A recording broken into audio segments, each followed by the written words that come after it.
equally. We need to look after both of them, but we need to have a zero tolerance to racial abuse and Islamophobia.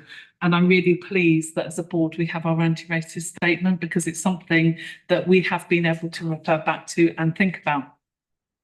And I think along those lines, I also want to just really celebrate Fumi, who has been nominated for Senior Leaders Award of the Evanfield Black Talent Leaders Award. So congratulations to Fumi. And Dan has been asked to join it.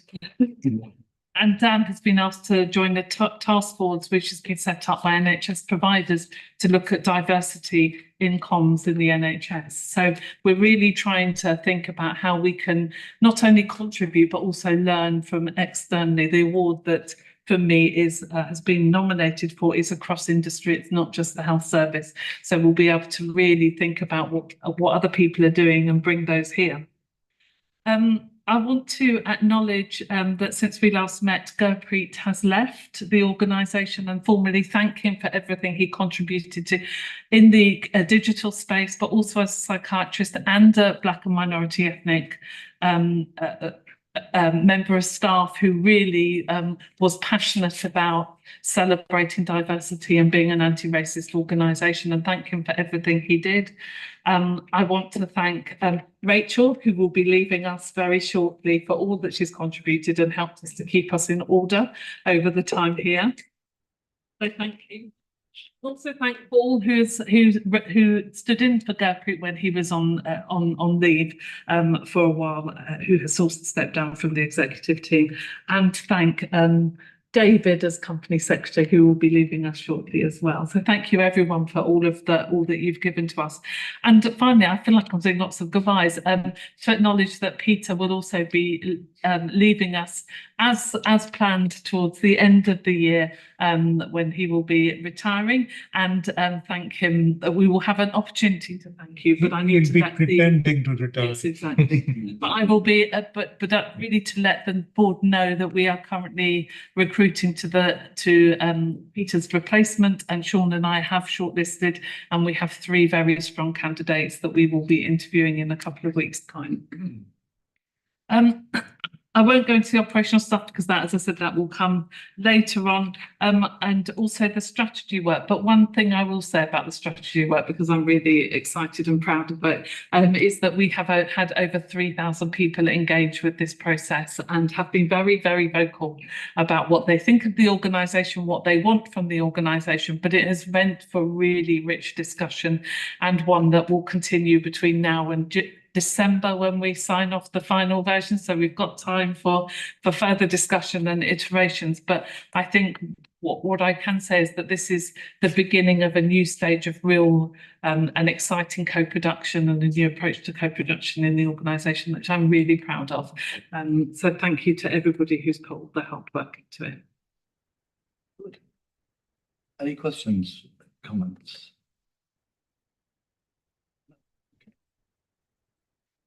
Very much. We're moving on to the Quality Committee report held on 25th of June. Is he chair? Thank you, Chair. So I'll take the report as read. You have a number of documents that we would ask you to sign off. You see the final version of the quality account, which has been submitted. Our revised terms of reference, and the health and safety annual report.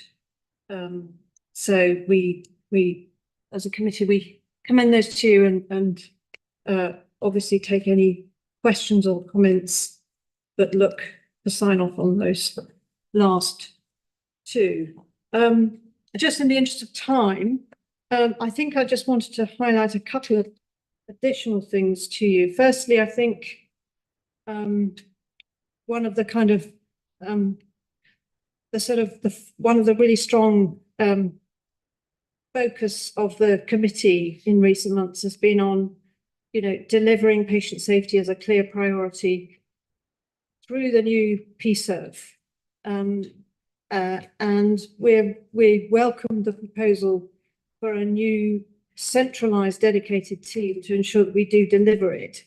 And I think what we're particularly conscious of is that we need not only to reduce the number of patient safety incidents, but we need to create more and better opportunities for the involvement of families. So that's certainly been a focus of our discussions. On the staff side, I just very quickly want to highlight and commend to you the continuing reduction in vacancies and staff turnover and sickness absence rates.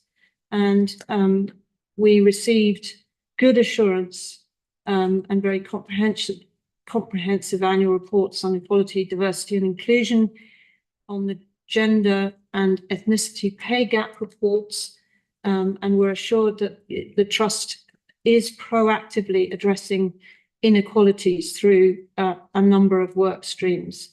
And we also received the immunisation annual report, and we're assured again that the Trust is proactively encouraging the uptake of vaccines, and that work proceeds. So I'll stop there and happy to answer any questions or any comments. Tim, I'm sure would come in. Peter, please. Chair, thank you. I'd like to express my personal appreciation of your chairmanship of the Quality Committee through this last year, because for colleagues just joining us, it's been a journey from where you pretty much had the whole shebang coming to your plate when we started. And we've now put in the Quality Risk Management Committee underneath, which has learned to take a considerable burden of work, if you like, away from the conversation that we can now afford to have in QC. And for me, I think it's been a really impressive year moving through periods of uncertainty, if you like, to get to where we are now with the quality account. And I also really welcome the quality account's focus on the suicide prevention literature work on wards, and the fact that we've had such a strong success in avoiding literature-related deaths in this year. So just thank you very much. I will take to. I went to the last quality committee, and it really is an impressive amount of necessary detail on the reports. All the serious incidents have gone through, and reassurances of sort from the executive team who are there very much present. So we need it. Kathy, please. Mine's a bit of a specific question, actually. It was about the ORI service and the 2 pilots. It mentions in the report that some of the findings weren't replicated equally across both pilots. So I wondered, was the model of care the same, and what accounted for that variation? Was the model more successful than the other, or is there anything to learn from that, really?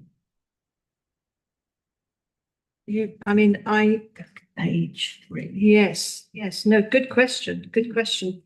So I think we had 8 patients in the first pilot, and then 10 patients in the second pilot. We had quite a lot of discussion about the metrics that we were using and how we were assured that actually the progress was being made.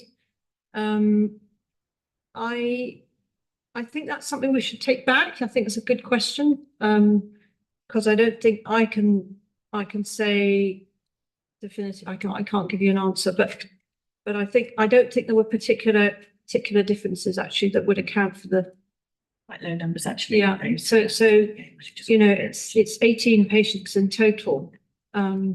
So maybe that gives you a little bit of a sense of the project. Peter might be able to reassure, and I think Kevin's got. Well, it was really just to welcome the point, Kathy, because I think one of the things the Trust has been wrestling with over this last year is to really understand the importance of variation, how to measure it. We'll come up in other conversations about how we're trying to, for example, understand our standard model of ward care. So some of these things are very much work in progress. So it's a great question, and one that I think we can take off and look at in the standardisation work. Appreciate it. And look forward to having you at Quality Committee. No, really, these are the important questions that we need to tackle. So thank you. And Colin. Yeah, but just a point of accuracy within the terms of reference, just to note that Dorset stepped out of being part of the CAMS provider collaborative back in April this year. So just a memo, so it's only acronyms go wrong, Hampshire, Sussex and Kent. Oh, thank you. Okay. Just to, No. We'll sort that out. That's helpful. Yeah, just comment to say, please, we are, with our policy plan, very positive about the year ahead.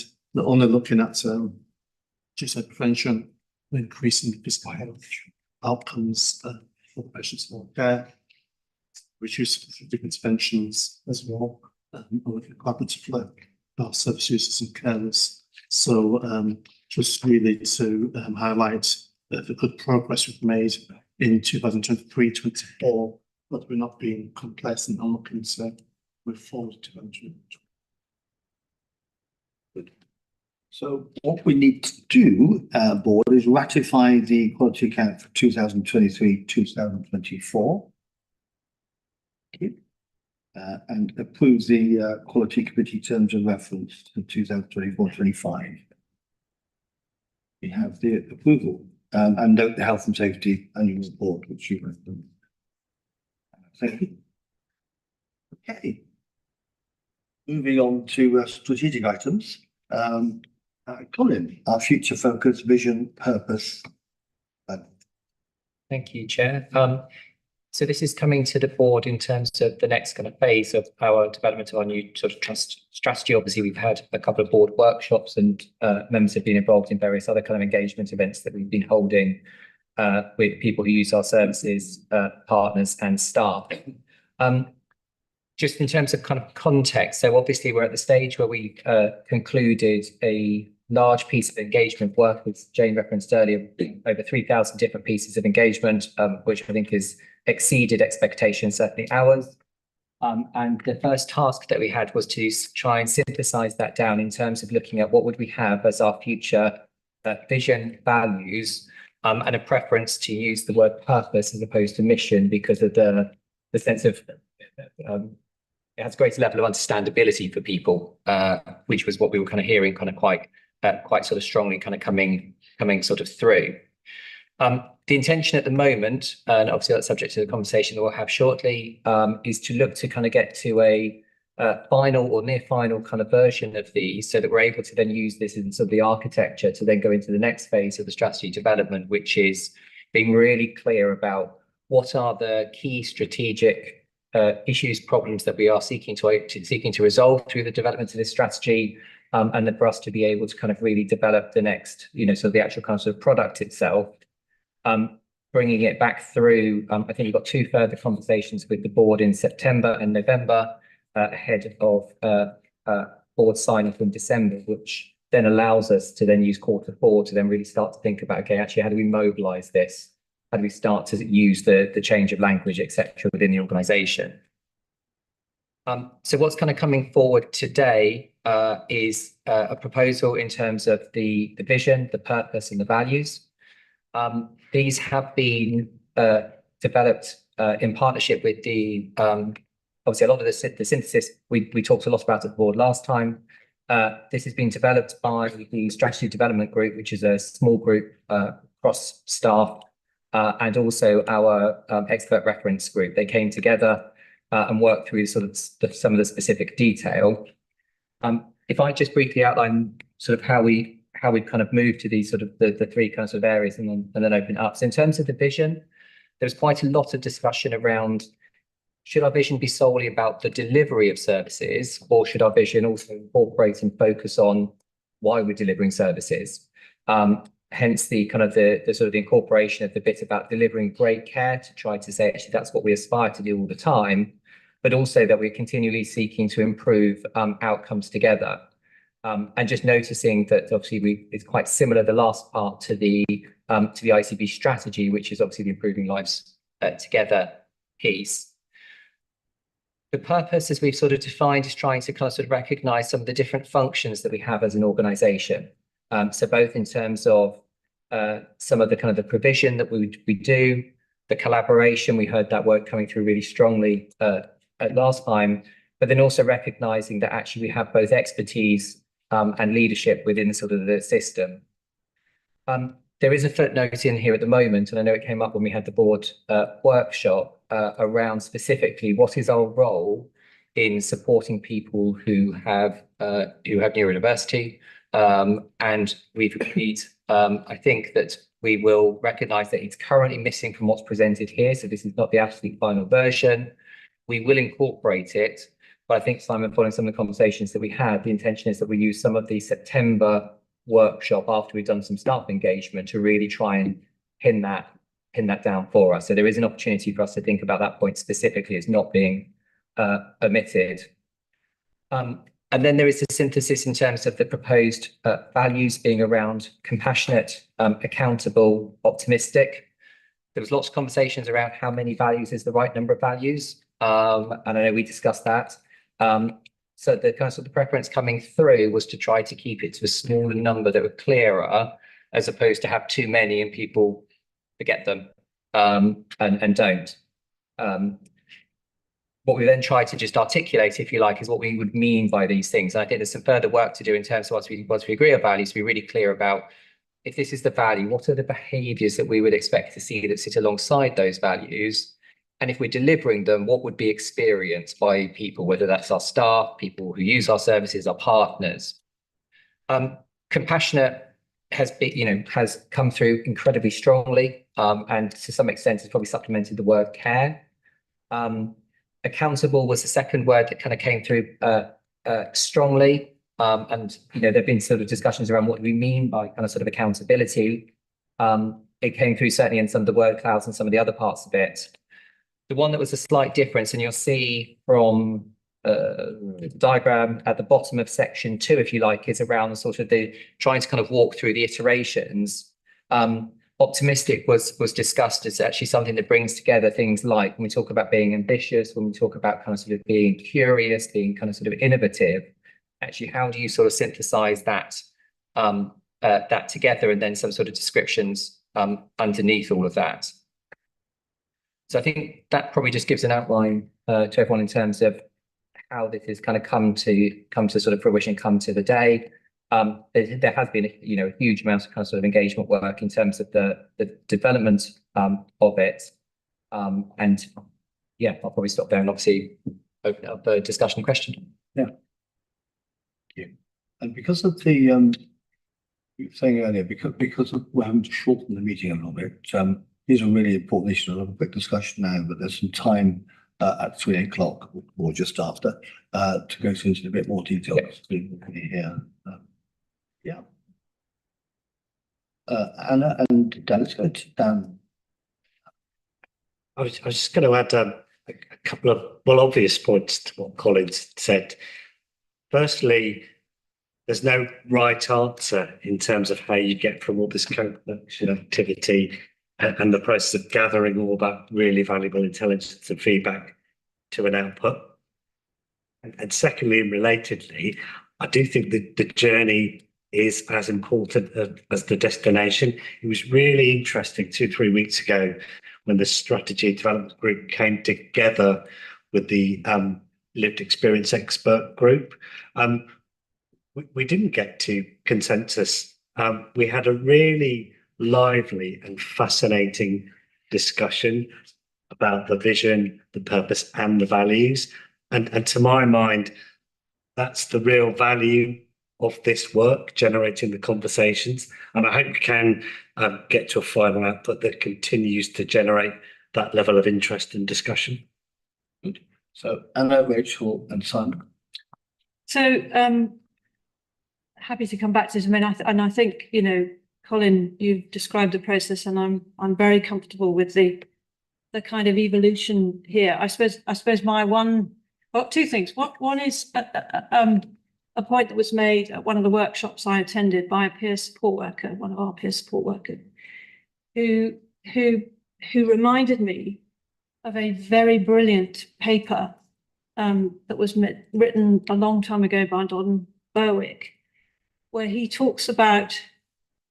makes the point that we are guests in the lives of our patients, and they invite us in. And it struck me just on that where we say under the optimistic, we make a difference. My plea would be to say we seek to make a difference.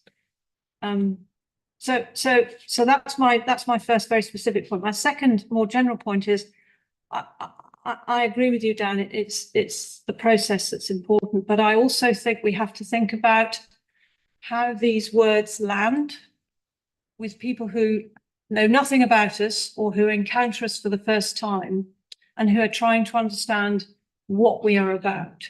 So thinking about the words that we use and how people interpret them. And of course, words like these, and particularly in the context of values, are subject to all kinds of interpretation. But I think we need to be ready to justify how we are using those words, explain ourselves, educate, as Jane has said many times. But also, you know, what are the things? How are we being misunderstood here? Are there possibilities happening as well? So that's my general point. Probably got a few more specifics, but I'll stop there. Thank you, Ellen. Thank you very much. Rachel. I was just going to say it's been an absolute privilege and a joy to be involved in this working group along the way, and I've never seen such an excited and engaged group of individuals who everybody's got something to say about it, and we should congratulate ourselves on that as part of being a well-led organisation. Demonstrating the level of engagement throughout this process is really worthy and noteworthy. It's an impossible task to will down this into 3 words, however many words, because as you say, everybody's interpretation is different. I think the behaviours underneath them are absolutely critical, and how we as an organisation and others demonstrate the values through our everyday interactions is absolutely critical.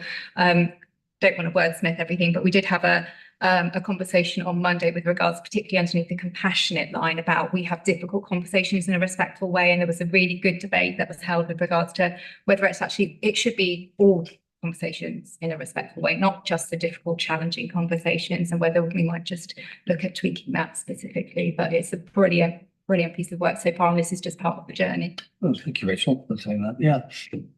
Simon. So on the very specific point about difficult conversations, the word difficult struck me as a misplaced word, because so many conversations are difficult on a day-to-day basis, and who knows? So I wonder whether it's important, but maybe just taking out anything, all conversations is. But I guess I'm struggling with this a little bit because it doesn't feel very human. And so all of the words are great, but if I saw this on a wall and I was sitting there at a time as being described, would this give me comfort? And I've gone back to it several times because and I wonder whether all of the words make sense to me, but there's something about, is our vision human enough for the people who need to believe us and trust us? And at this moment in time, it feels a little bit more about the NHS than it does about people. And I just would really, I don't have the answer, but just how we can bring, because all of this is important, how do we make it feel like it's speaking to an average person in the street and communicating all of these things? So that's the challenge. I don't disagree with any of the words, but how does it feel nice when you read it, when you're somebody who's wanting carefulness? I was going to say sort of colour, but Jane, please. It's because I've been thinking about that, and I've been thinking about how when people with learning disability, we do an easy read version, because there's a sort of technical one that we need to use for appraisals and holding to people to account and for doing the strategy and bringing it forward. And then there's an easy read version that is more humanised, that brings it to life with things like examples and things like that. And I wonder if, because I think we need both. It's not one or the other. And I wonder whether an easy read always sounds a little bit patronising, I think, but if you get the spirit in which I mean it, that we have a document that brings it to life and personalises it and humanises it a bit. But we also have the technical document that feeds into our trust breakthrough objectives and our governance structures and things like that. Interesting idea, actually. Yeah, it is a very good idea. Where was it? Dinesh. Just going back to what I was saying, I think one of the challenges for clinicians is that we get wrapped up in diseases, not illnesses. Illnesses, there is social dysfunction as a result of a disease. So what patients are interested in managing illnesses. We are interested in managing diseases, and that's a big tension. And somehow, going back to what Simon was saying, that we need to bring that humanity together. And part of that is that the task of a good clinician is to contain his or her and also the patient and care partner's anxiety, and to manage the ambiguity that we all have in clinical settings. And I think part of that strategy, and whether it comes into the simple messaging or review in terms of appraisal and so on and so forth, I think we need to acknowledge that there is a difference between patient expectations and staff expectations, and how we bring that together and how we contain our own anxiety. Because a lot of what we are saying here is how the outside world will look at the NHS. So is that the best way of controlling, managing, holding our own anxiety and the ambiguity that we face on a daily basis when we're seeing patients? Let me see if I can sum up at this stage. And it reminded me actually on the vision side, there were a couple of visions presented to us, wasn't there? And would you believe that the chief exec and chair supported different ones? So we had a discussion. One. Yeah, well, this is why you have to have wordsmiths in the room, isn't it? So there's sort of extraction from both. So no pressure, then. Yeah, no. So that was good. We like it. We like it a lot, Colin, and we, very impressed with the system, the process. It's really good to hear the points about more human, the more human language, and I think that bit about NHS having spent some time outside the NHS coming back in again. I think that's a really good point. Let's just check it on the NHS wording side.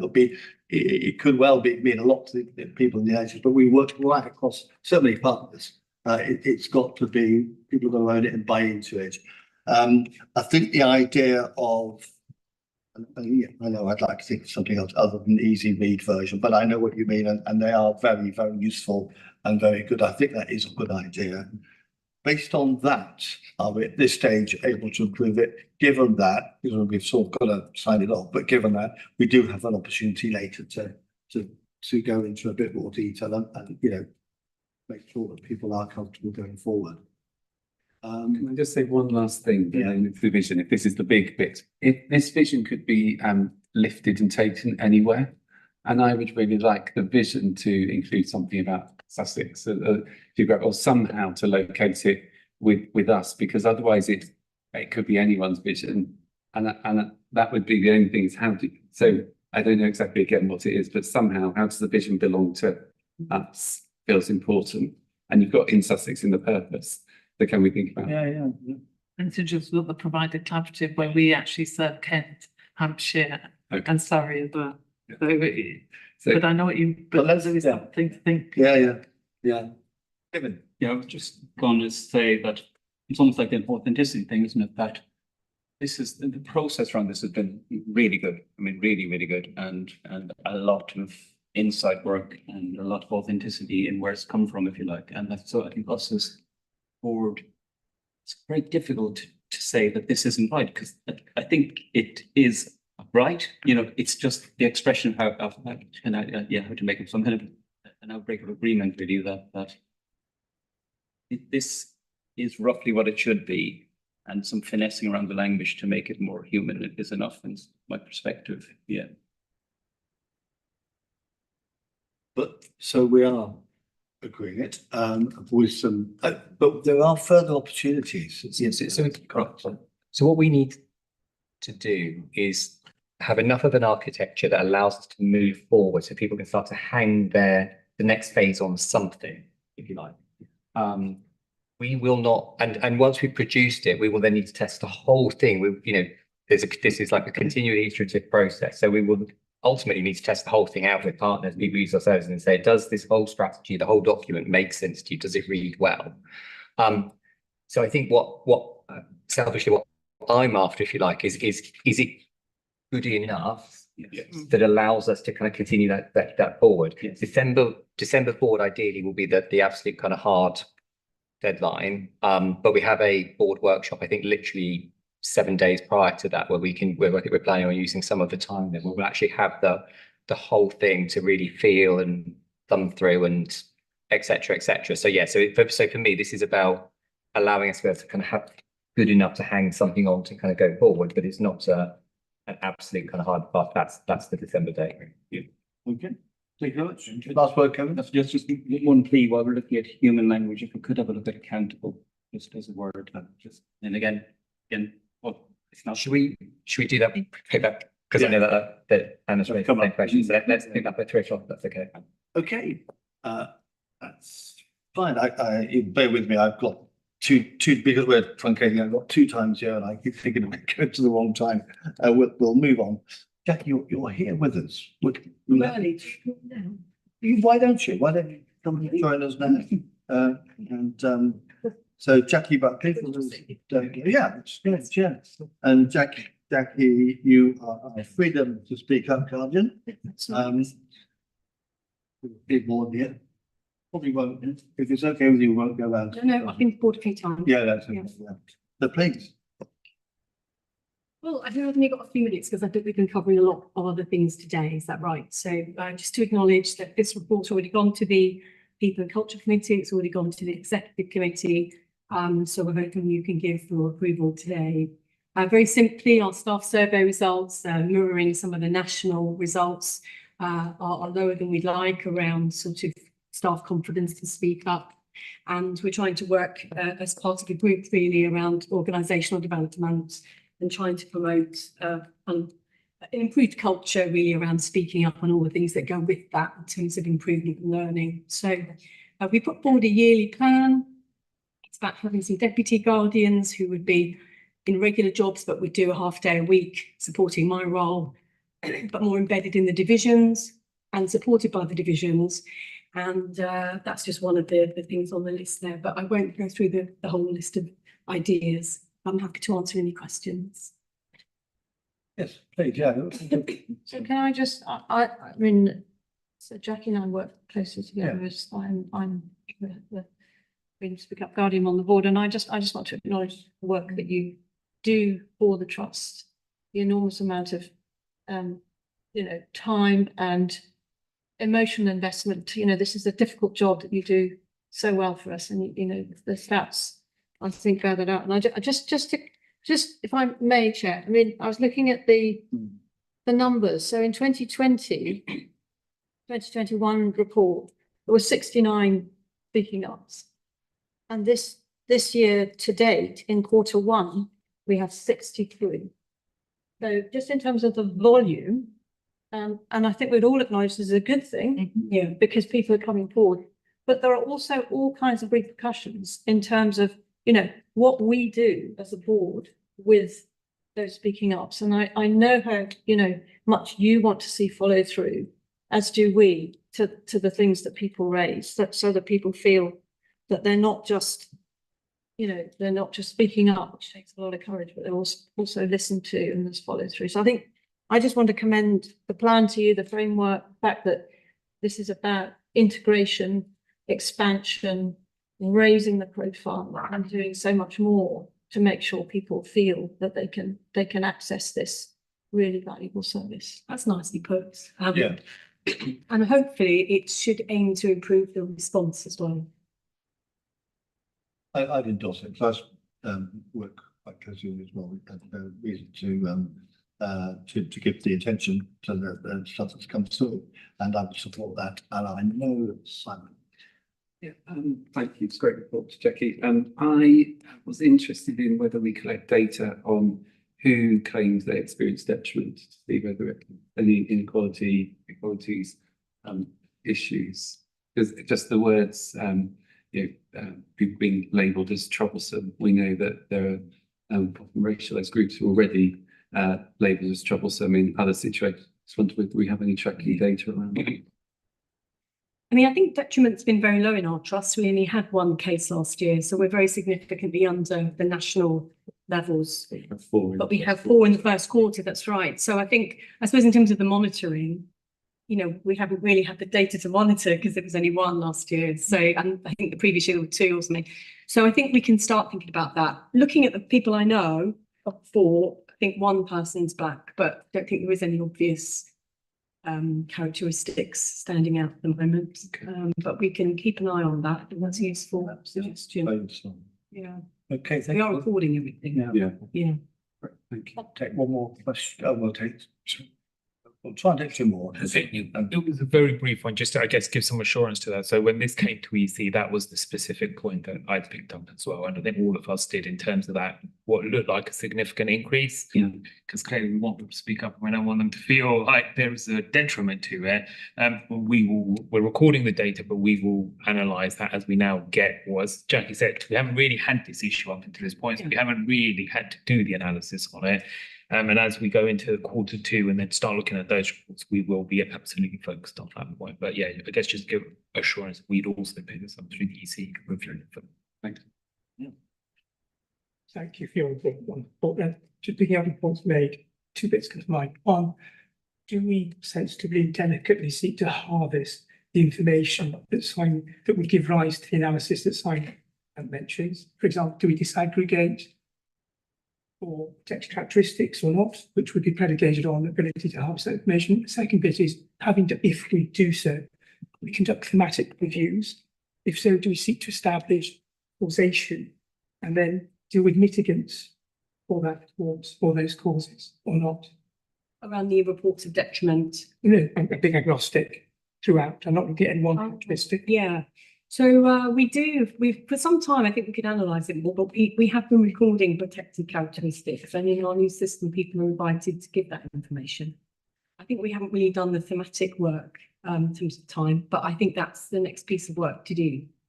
Is again, it's harvesting that. So if you have more of one group speaking up, is that because they're suffering more, is there other reasons why they're reporting more? But I think that is a piece of work to do, and I'm hoping with maybe more support around deputy guardians that I might have a bit more time for high level work, but I'm sort of feel a bit at the coalface at the moment with those numbers that Anna mentioned. So yeah, I do agree. Okay, thank you, Anil. Jane. So just in response to your question as well, Anil, I think one of the things Jackie's done really well in the last quarter is she started using an IT system to record this, so we'll be able to do that more in the future. It's been very manualised before and quite heavy, but also the numbers that come in make it statistically quite difficult to do any of that analysis in a meaningful way. So a lot of it is done in, you tend to raise, I've had a lot from this sort of area or this sort of theme with us because the numbers have been quite small. And that, I think that's, the reliability with the numbers is going to be challenging, but because we're now recording it more systematically, I think the other bit to really be mindful of is some of these come in anonymously, so you're not able to put in the protected characteristics. But I think certainly as an executive team, we've been talking about how we want to do that more and dig down and make it easier for people not to be anonymous, because I think it says something if someone is anonymous, that they're not feeling safe enough to put their name to something. If I could, Chair, I'm just conflating anti-racist policies, that it and thematic trends that may exist. I suppose if we are anti-racist organisation, we need to live those credentials. And so if I as an individual, for example, I'm just picking up one bit because it was relevant to what we said, on the anti-racism. If I raise an issue and if I don't understand, or if indeed there's an absence of, I know it's tried, but you know as far as the line of any follow up that Anna mentioned, and it would sit perhaps great discomfort. And it certainly could be at odds with those credentials, those anti-racist credentials we're seeking to live. Yes, okay. So Just a response. yeah, boom. No, I just wanted to say that issues around our protected characteristics sits within our EDI team, and we do all of that recording there, whilst what Jackie's talked about is the freedom to speak up, which tends to be around patient safety. Not only, it's not limited to that, but that's the sole, at least that's all Jackie will try to tease out. But when it comes to things around discrimination, violence, aggression, and so on and so forth, that's reported through our EDI team and through the Ulysses data, and we do have thematic data on that. And we report that through our workforce race quality standards, and that was presented at Policy Committee. So there is some really good intelligent data. Brilliant. Good question. Yeah. I don't know, last one. So, I mean, I think this is raising a kind of bigger point about follow through because that's one example, but I think there are other instances where, when people speak up and they don't feel they can see the follow through. So if you look at the themes, particularly around access to acute beds and increased waiting times, which are real cause of anxiety for those, for both patients primarily, but also for staff, that they may speak up about those things. And then, the system, i.e. we, with our partners, have to then respond to that. And it's not always, as easy to do, because we're part of the system. I think there are lots of reasons why the follow through, and being thoughtful and reflective about the follow through for everybody who speaks up is really, really important. But also to link it to protected characteristics aren't in any way diminishing that. I'm just saying it's a principle that we should follow through for everybody. Well, it was a short discussion, but a very good one. I hope that's useful for you too, Yeah, Jackie. Your time's been very appreciated. Thank you very much. Is there support for the plan that was put forward then? There is support. Yeah. Yeah. Thank you. All right, guys. Thank you very much. Thank you. Thank you, James. Clarifying that, yes. Integrated system, ICS year 2 system delivery staying on. Thank you, Chair. So this is, so obviously, as people are aware, we have a Improving Lives Together, which is our integrated care strategy. We're moving into year 2 of that strategy. And an exercise was done which looked to refresh the kind of the year 2 ambitions led by the ICB, obviously done in partnership. What we're being asked to do, as all sovereign boards are being asked to do in the system, is to basically just ratify the SDP year 2 kind of sort of refresh. There's some information and some detail within the paper, again, just in terms of standardization of information going into the boards that talks about how the governance process in terms of the delivery of this is going to just be streamlined in terms of other developments in the system, such as the committee in common, the wider kind of collaborative boards. You'll see that there is obviously a specific section in there, which is about the sort of the mental health priorities. The children mental health priorities now sit within the children's section of the report. But actually our contribution is to the totality of the SDP. It's not just contained within the mental health section or mental health LDA section and the sort of the children's section. So it's gone through the ICB board and been agreed there, and it's going through all the partner boards kind of simultaneously. And then in terms of some of the oversight of the delivery for this, we obviously have a mental health LDA board as part of the system, which is a partnership board. Obviously, Jane chairs that, and that is the board that is responsible for overseeing the delivery of the SDP elements within this plan. That's what I'll say. That's really good. We'll be asked to approve it, and this is a new world for us, we're working within the system. Jane. So one of the things I forgot to say, but is relevant to this in my chief exec's update, but is relevant to this, is the ICB board in itself is I've been nominated and accepted as the mental health member of the ICB, which is accountable for this plan. And just for clarity for this board, I am on that board representing the population of Sussex and mental health, not SPFT. And it's very specific. I'm not representing SPFT, and I'm released a specific number of days per month. I think it's 2 days per month to do that from my role within SPFT. But it means the voice of mental health is it's a mandated role on the board that was taken by Dinesh, the previous CMO there. This is very significant. I think really, really useful and very good for us. Well done, Jane. Anna. Sorry, I'm sorry, Chair. I've just got two questions. Yeah. So one is a sort of general question to the executive as to whether you feel that mental health is well represented and has clarity in acute and primary care within this document. You know, it's 105 pages. I found it really hard to absorb, to be perfectly honest. So I suppose I'm looking to you for assurance that you feel there is that clarity. You've got 2 points. Yeah, I have got another little point. Do say it, no, yeah, yeah. And that is, I suppose I was just struck, you know, without wanting to go into the weeds too much, but you know, the dementia strategy. The question that kind of popped into my head is, to what extent is that then linked to the digital innovation? Because we know that, you know, things are going to be so much better in the future when we have, you know, the Internet of Things supporting people in their homes and so on and so forth.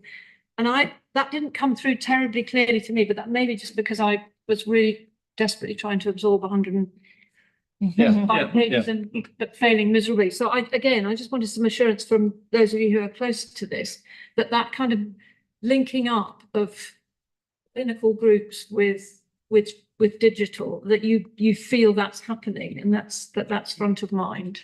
In the Jane first, and maybe Colin. So maybe if I start with the first point. So I am confident, but I'm also confident we're on a journey with it. So I think, and it's a whole national thing of a journey of making sure that there's parity of esteem and that mental health, learning disability and neurodiversity is thought. One of the recognition, the confidence I have is I sit on the System Oversight Board, and we had a paper that looked at the new governance structure that supported this. And mental health wasn't really in there very much, to be honest. It was part of subsumed within these things.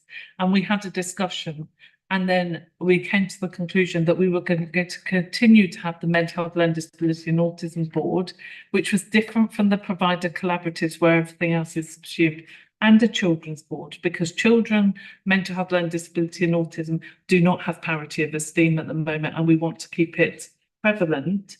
It might be in 5 years' time, we want it subsumed because we're doing such a good job and we're aspirational and we want it to be part of everyone's business. But at this point in time, there was a recognition that that wasn't the case. Therefore, we're going to have different reporting systems, and we're going to have make sure that it is explicitly thought about in the metrics and in the governance structure. So I would say we're not there yet, but everybody's on the same board, on the same page, wanting to get it there. And it's part of my role to make sure it stays there on the board.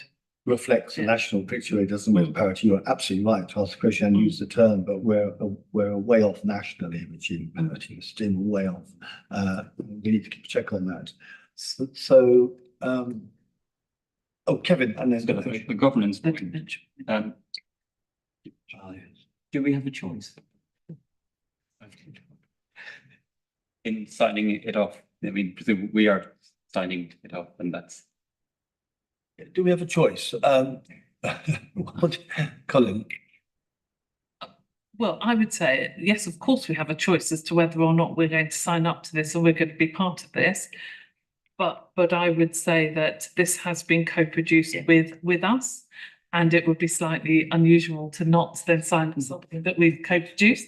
But that being said, this is more coming here for approval, that we will contribute it to it, and we are committing as a board to delivering it as a whole, not just the mental health bits, because when you deliver the whole, that might mean that at some points we might be disadvantaged and University of Sussex will be advantaged, and the other times when we're advantaged and ESHT is disadvantaged, because we're seeing this as the priority for the whole system, and we're an integrated part of the system rather than just the sovereign unitary body. Yeah, a big provocative question. No, I think we need to have it, don't we? Because we're not as close as the executive team are, and they'll be involved in creating this. But and then we get to see it. Overall, I think we get the bigger picture. We understand. Part of the system. And we can't deliver outcomes without everyone else, and it's. I think you might want to the point about the digital profile of digital on the paper, how that links, and then us back. Yes, I think we've asked for. So I haven't seen the proposal around the development of the dementia strategy. We've asked for that to come to the next mental health LDA board to give assurance for how that is proposed to be led and proposed to be rolled out. Because obviously us as a SKFT as an organisation responsible for elements of care, but dimensions from those areas isn't that completely transcends health, social care, voluntary sector, et cetera, et cetera. So I know we've got that scheduled in, I believe, to come to the board, either the next one in August or the one to give assurance around the delivery. And absolutely, I think digital has to flow through all of the transformational changes that we're trying to make across the sort of the system, because it is our opportunity for so many reasons that we sort of talk about, but we really need to start to see it having demonstrable benefits. So yeah, it's going to be a big part of the solutions going forward to waiting times, etc. So we've got Usman and Dinesh.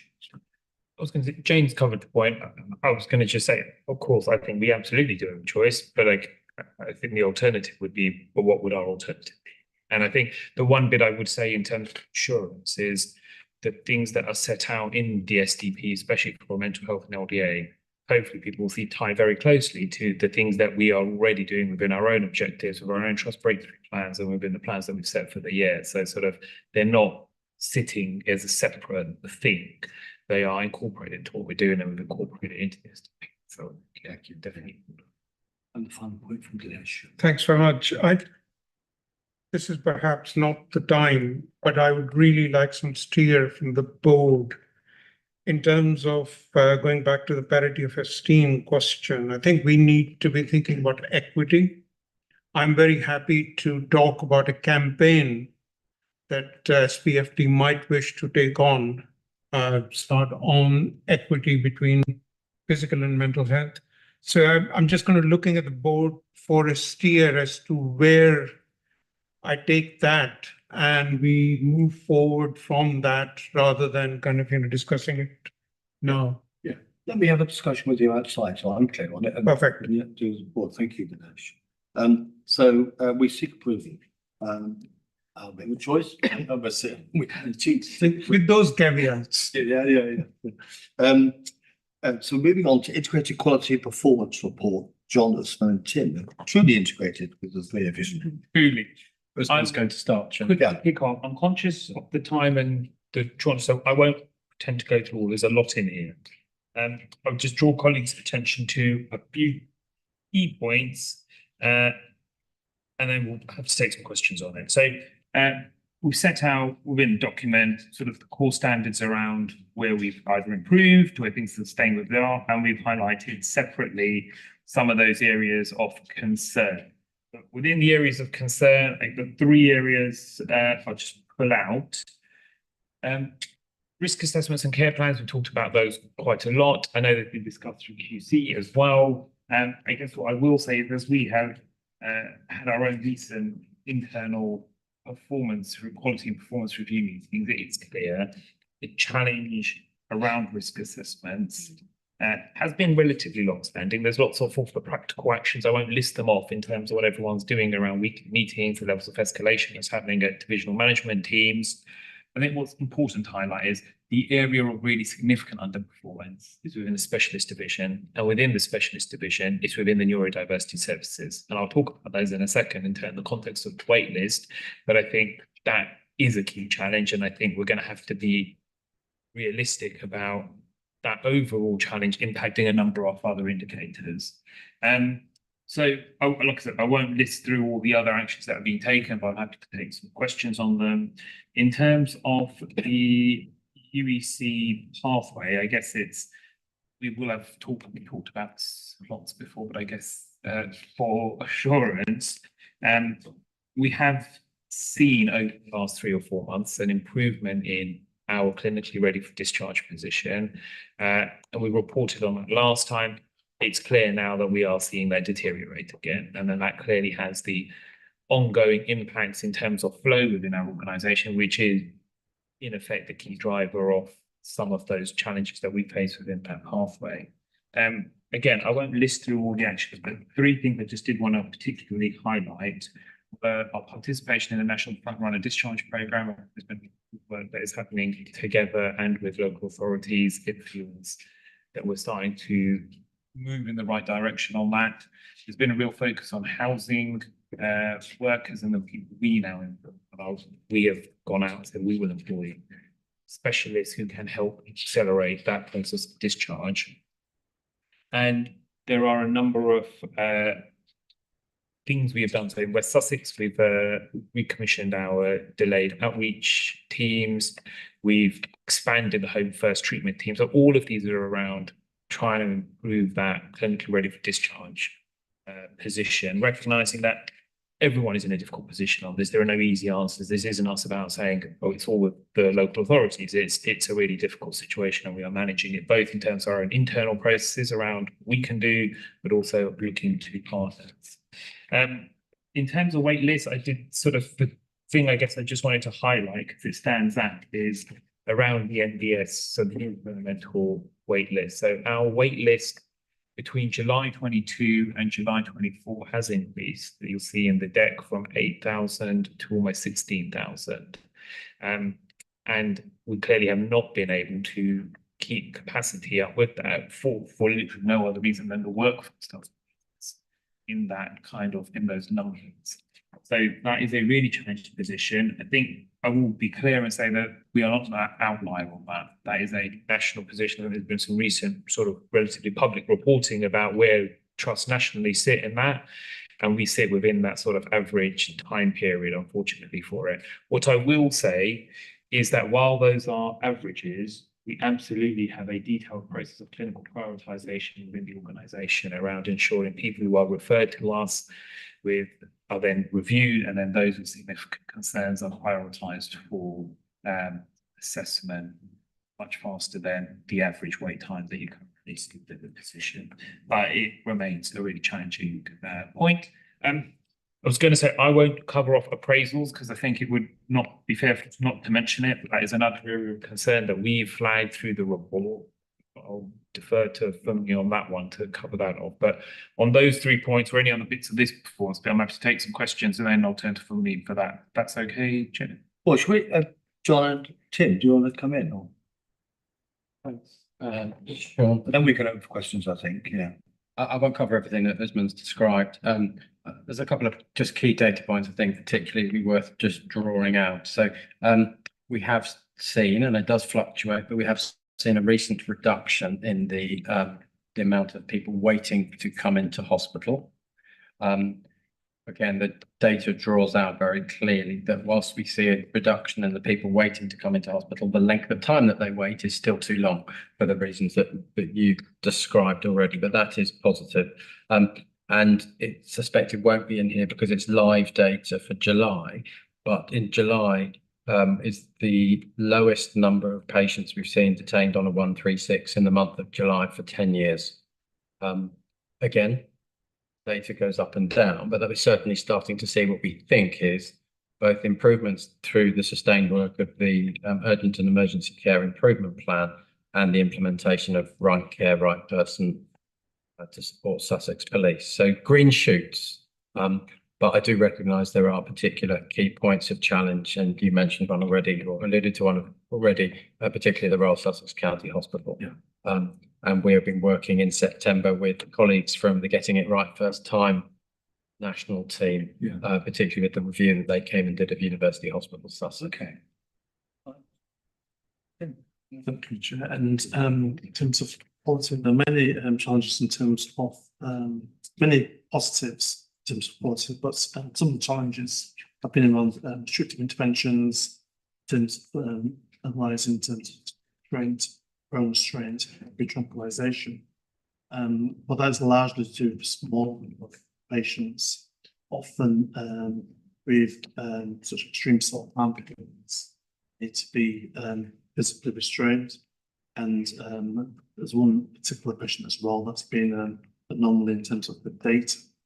And we've seen our policy plan, which I mentioned earlier, and we are very much looking into in terms of how we do therapeutic observations in a different way in order to address that problem and to reduce those restrictive interventions.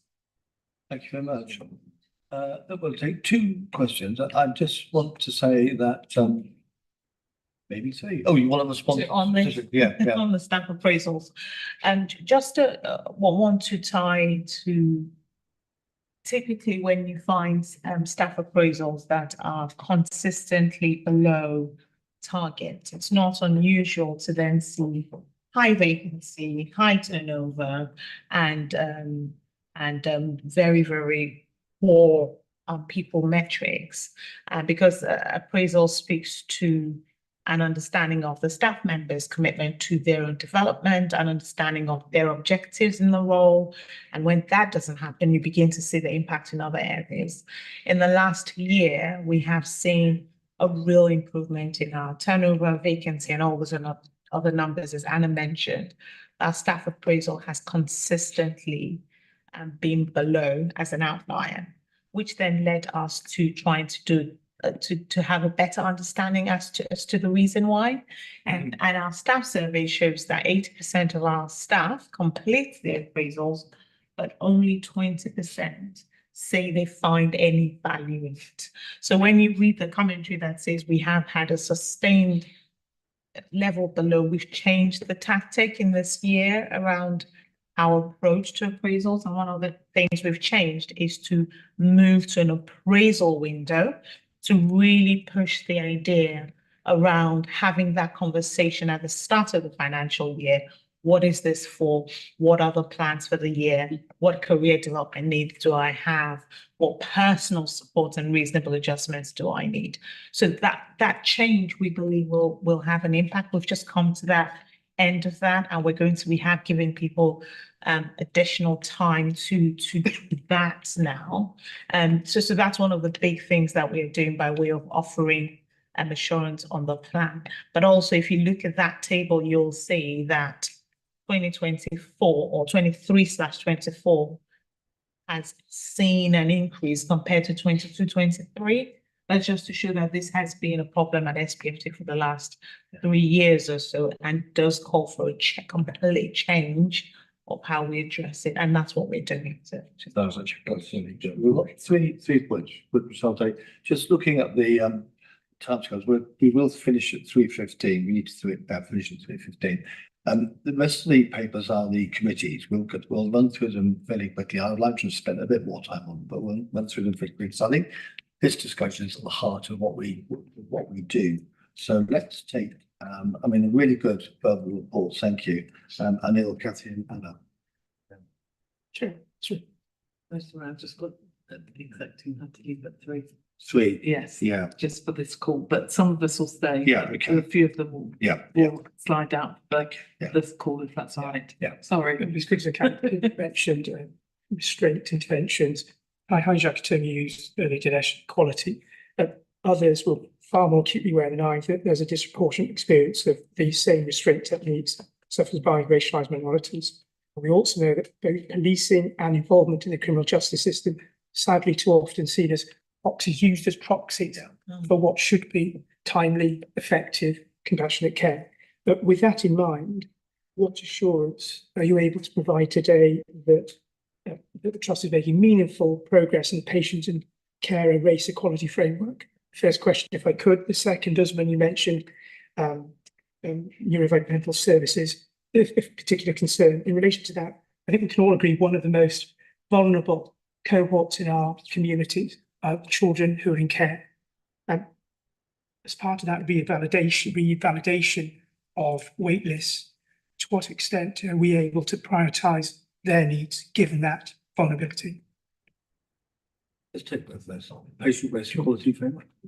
I might have to defer to Tim and Dan for that one. In terms of the second one, I can definitely answer. In terms of the CAMs, so CAMs have their own prioritisation process, so that is absolutely what they, in terms of the red list of patients, as they call it. So when referrals come in for CAMs neurodevelopment, they're treated differently to adult developmental referrals, and there's a long list of processes that they follow in terms of that prioritisation. The waiting list validation work that we're doing starts with CAMs, and then we'll expand it to other areas. So that should make a difference, but I guess the real challenge here will continue to be the level of demand for services versus our capacity to deal with them will mean we will find ourselves in this position where we are. sort of looking at that mismatch. I think it's worth noting within the report what you would receive, and again, I'll use John's language, green shoots, the assessment, the time waiting for assessment and the people on the wait list is starting very slowly to reduce.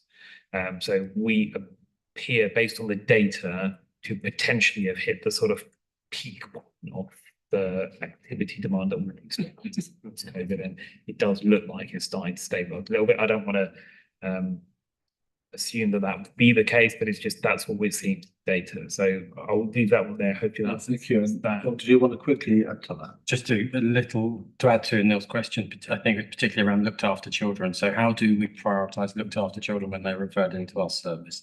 So we have a variety of relationships with the local authority across the 3 different areas, because it's all commissioned and configured slightly differently, but we work very closely with them. So in Sussex, for example, we have a single point of access. So all referrals come into our services and into social care. We're co-located with what you might have heard referred to as a MASH or a similar service. So, and in some areas, we do provide specific CAM services for looked after children. We put a clinical input into East Sussex, into their secure care children's home. So we work very closely in partnership. So that is part of the clinical prioritisation process. If that's what you were doing, also. PCREF work in progress. So we tabled the first version of our plan at most recent Quality and Risk Management Committee a couple of weeks ago. We've got further work happening during August and September with our divisional teams, and it's drawing on the conversations we've had with the national pilot sites and the learning from those pilot sites, with a view to it coming back to QRMC for further discussion. Yes, this year. This year, yes. It's not put on that currently. Yeah, on the same point, I think the mental health and mental capacity committee paying close attention to all protected practices when it comes to enforcement and indeed mental health treatment. So perhaps we can catch up. Yeah, thank you. Really, really good. Kathy, and then 2 things really quick. Techie point on the waiting times for talking therapists. We're talking about limiting polling range for appointments to a 6-week window. And my concern is that means our data will always be 100%. It will always look as though patients got an appointment within 6 weeks. But won't that be, they will have been trying to find an appointment slot for a longer period, so it won't capture the patient experience. So a concern that the data will give us a false assurance on that. It's like when you hear that patients, 47% of patients got an appointment the same day as the GP, where they've been ringing for 4 days before that. So it's just making sure that don't get false assurance, you know. And secondly, it was, I didn't come to it yet because more in the finance section, but I'll ask it now for speed. It's about the patient that seemed to have a particularly intensive care package. You sort of mentioned it in passing, and the additional hours of care that they need in the whole time equivalents. What happens in those situations for the trust? Do you get, can you draw down on any more financing? Can you make a case to the ICB, or do you have to absorb that? So we are currently in, it is a very exceptional situation. Yeah. So we're currently in, I think it's fair to say, some active negotiation discussion. Okay. Get into it. let's take up the private individuals. Take that up in the private part of the meeting, which would be good. John? Kathy, just to come back on your questions, particularly around talking therapies. Thank you. So we're doing a lot of work at the minute around talking therapies to making sure that we're meeting the recovery and access rates, or that they've got new terms now. That's how you might have know them. I take your point. I think what you're saying is that what we're describing is we will only open a window for 6 weeks. If you can't get into 6 weeks, what happens? Exactly. Yeah. So we need to make sure that's not, we're not inadvertently excluding patients. So I'll take that away. Okay. That's good. Very good point. Very good question. Yeah. Tim? Yeah, just wanted to briefly mention, Chair, that we're also a member of the Culture of Care Initiative, which very much focuses on functioning policies as well, and that's using current methodology. Good. Yeah. I had 2 very quick points. One, I just wanted to pass on congratulations to the perinatal service for hitting their target. You know, they worked so hard at it. I just don't acknowledge that. And secondly, just ask the question, children and young people eating disorders, the DNA rate, whether there's any learning from other trusts on this, whether there's a quality improvement project here, that just feels like something that perhaps I'm not looking for an answer today, but it's just a question. Because, that apart from anything else, there's the cost of that. Significant, but very frustrating when people don't turn up. So. Completely agree. Do you mind? It feels to me to be a long-standing issue. So when you look at the breaches around our urgent care for eating disorder services, often the numbers are very, very small. There's a real comorbidity issue.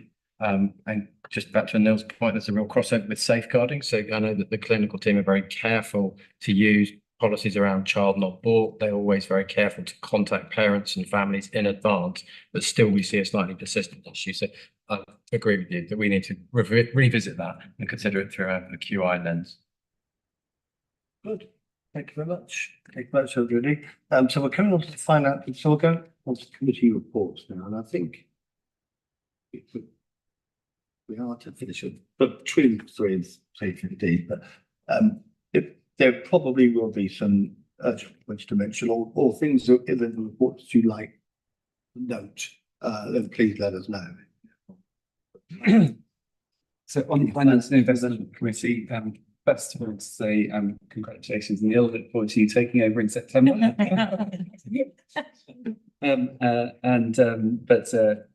I guess the only bits that I'd like to draw attention to is the financial recovery plan and just the extra conversation that we had about, as you move further into the year, it becomes harder to make the savings and both, can we be clear that plan B is being considered, of which we were assured that it is, but also how do we learn from previous years where we've had to take further action to make sure that we building that into any plan. So that's the only thing which I think I'd like to raise here. Otherwise, take the report as read, and there are a number of actions which we would see from noting and ratifying, etc. On the front of the page. Yeah, so let's seek approval in terms of reference. 2024-25. Yeah, approval. Thank you. And also there's a noting the sorry, I've got to the wrong page. Changing the plan, which need to also. No, yeah, that's a you want me to briefly just cover Yes, this one? please. Yeah. So just for noting, we have discussed this previously through the private boards and through these conversations, but it's only now just actually formally agreed here. So it is just to formally note that we had previously signed off here a deficit plan for 21.7.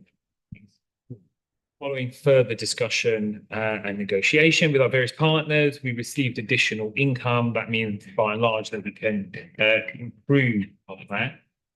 It to a deficit of £8.6 million. And this was just to put the board to, it was recommended for approval of the Finance Investment Committee, the board to sort of, ratify. Our corporate, our cost improvement target for our operations divisions will not change as a result of that. This move, the improvement is largely based on income. Thank you very much. Good. An empty seat, but we are quiet. We remain quiet. It was just counting, really. Yeah. Continue the business. Thanks, sir. Yeah. Okay. Some on finance investment. First man, the finance report. I'm conscious of the time. Yeah. So I know we've also got this on private agenda as well. Yeah. So if it's helpful, I'm happy to take it as read. If there are any questions, I'm happy to take them. Otherwise, there are some matters. We'll come back to that. Yeah. Thank you very much. And the audit committee report, Nitin isn't here, but Kevin, you kindly read now. Yeah, well, I'll be even swifter than usual, speaking more quickly than usual, given the time. So we approved the end of year accounts and then your report, the governance statement, the external audit full year and head of internal audit opinions. So kind of an end of year wash up really. I think reasonable assurance and all that apart from the SAS job planning. Progress on internal audit is good in general. I mean, good progress across most domains. A little bit of an issue with the slowness of management responses, perhaps, but that's, given everything else going on, possibly not that surprising. I think a really good start, the external audit, I said before, I think a really nice piece of expedited procurement to get us there. And I think, you know, their report is that the relationship is strong and their calibration have gone well, if you like. So, yeah, so I think that's going really well. Interesting counter fraud reporting threshold conversation, quite low reports, but quite good reporting to HR around these things. Was quite interesting, kind of the balance of those two things. Need to send the terms of reference here for Yes. ratifying, please. Great to have a third member on the committee, so finally some of us can take a break. It's good enough. So the past 2 years it's been too courage to attend. It's brilliant. We get holidays. That was not really the for anything. I know how hard you all work. The policy framework has been signed off by us and needs to be noted here, I think, and likewise with the annual declaration of interest needs to be noted here as well. That was it. So it was a Yes, and the thing we need to approve terms of reference for the next 12 months. Thank you very much. Kevin, that's really helpful. Thank you. On the Charitable Funds Committee report, I'm taking over chairing the Charitable Funds Committee, and the report is there to note. I really only just I have only just chaired the first meeting, but I want to get a little bit more. I want to give it a bit more profile. Get the charity that we have for the organisation. We'll give it the profile, give it the attention. I will do that and bring it back for a further report, possibly bring in the person that manages the charity as well at some stage. But I think it's good and it could be better. That's great. Yes, and we've had the freedom to speak up. I don't have any other business. I don't have any other business logs to me, so I think thank you very much indeed. We'll close the meeting and we'll take a short break before we return for the strategy session. Thank you. Thank you. Thank you. Thank you. Precedent things. There's some. Yeah.